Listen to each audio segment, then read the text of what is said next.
Hello viewers, स्वागत है आप सभी का मेरे यूट्यूब चैनल स्कूल ट्यूशन गुरुजी हैं। आज हम बात करें कार्यपत्रक 24 की, जो कि 23 दिसंबर के लिए जारी किया गया है। यह कक्षा 7 का विज्ञान विषय कार्यपत्रक है। यहाँ बच्चे अपना नाम लिखेंगे और यहाँ अपने कक्षा अध्यापक का नाम लिखेंगे। बच्चों, हमारा पाठ चल रहा है प्राणियों में पोषण, और आज हम पढ़ेंगे घास खाने वाले जंतुओं में पाचन के बारे में। तो चलिए देखते हैं, जानते हैं, समझते हैं कि आज के पाठ में आपके लिए क्या खास है और आज का कार्यपत्रक आपको क्या बताना चाहता है। तो चलिए बच्चे शुरू करते हैं। कक्षा 7 की एक विद्यार्थी है। एक दिन नजदीक के पशुशाला में शैक्षणिक भ्रमण पर गई थी। वहां उसने देखा कि गाय तथा भैंस आराम करते हुए भी अपने मुंह चलाए या जुगाली किए जा रही थे।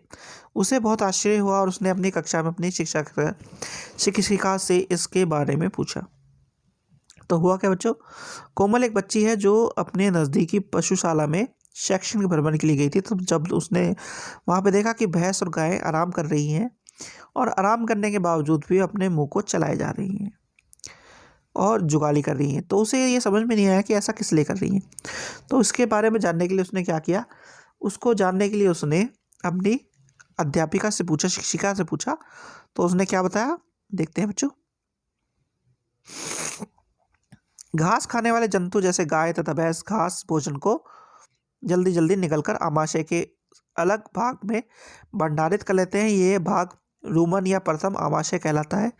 यहाँ पर भोजन का आंशिक पाचन होता है, जिसे जुगल कड़ कहते हैं, परंतु बाद में जंतु इसको छोटे छोटे पिंड के रूप में पुनः मुख में लाता है, जिसे वह चबाता रहता है। तो होता क्या है बच्चों कि गाय या भैंस जल्दी जल्दी भोजन को अपने निकल लेती है और उसे रूमन में रख लेती है। जब वो रूमन में रख लेती है तो इसे आंशिक पाचन यहाँ पे शुरू होता है। आंशिक पाचन शुरू होता है तो फिर ये क्या होता है, ये वापस मुंह में आता है जब वो खाना खाना बंद कर देती है और इसे जुगाली लेते हुए चबाती है वो, जिससे कि ये आराम से पच सके बच्चों।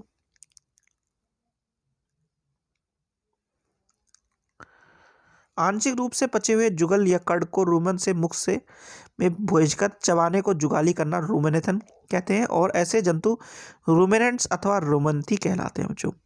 तो होता ये क्या बता रहा बच्चों, ये जो जुगाली करने वाले पशु होते हैं उन्हें रूमेनेंट कहते हैं, और इसे प्रोसेस को रूमेनेंट कहते हैं, और इस तरह के जो जीव होते हैं उन्हें रूमेनेंट्स या रूमेंथी कहते हैं बच्चों।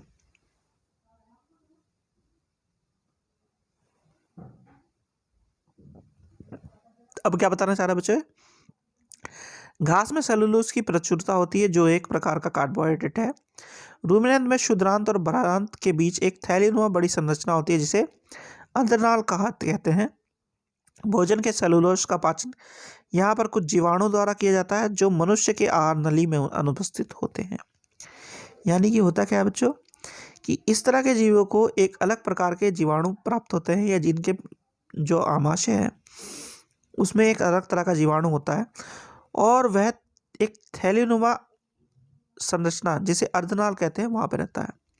वो करता क्या है, वहां पे शुद्रांत और भरांत के बीच में जो थैलीनुमा संरचना है उसमें वह सेलुलोज का पाचन करता है, क्योंकि सेलुलोज का जो पाचन है वो आसानी से नहीं हो सकता है, और इस पाचन के लिए केवल यही एक कुछ जीव है जो आसानी से इस तरह की चीज़ों को पचा सकते हैं। अगर मनुष्य की बात करें तो मनुष्य में इस तरह के कारण इस तरह की कोई भी संभावना नहीं है, जिस वजह से वह डायरेक्ट या सीधे तौर पे इस तरह की चीज़ों को जो सेलुलोज अपने अंदर समाये हो उस तरह की चीज़ों को नहीं खा सकता है बच्चों। तो बच्चों, अब आपकी वर्कशीट होगी कंप्लीट। अब जरा प्रश्न उत्तर देख लेते हैं। पहला प्रश्न है, रूमन किसे कहते हैं?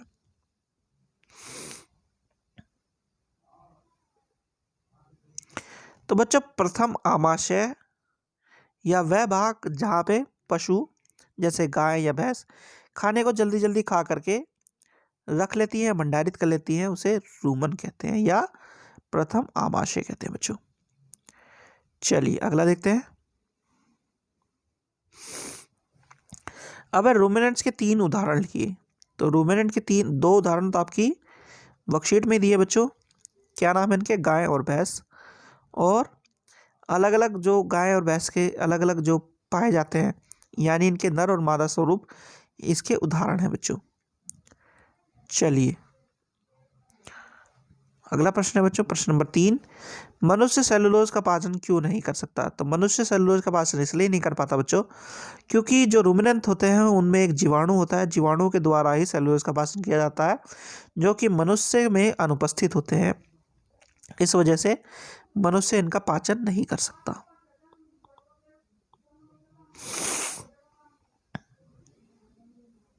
प्रश्न नंबर 4 है, रिक्त स्थान भरें।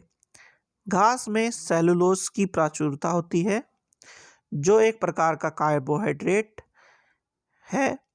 जंतु जो जुगाली करते हैं रूमिनेंट कहलाते हैं। ठीक है बच्चों, तो बच्चों ये हो गया आपका कार्यपत्र कंप्लीट और वीडियो भी। आशा करता हूँ आपको वीडियो अच्छी लगी होगी। अगर वीडियो अच्छी लगी हो तो चैनल को सब्सक्राइब करें, वीडियो को लाइक करें, शेयर करें। Thank you.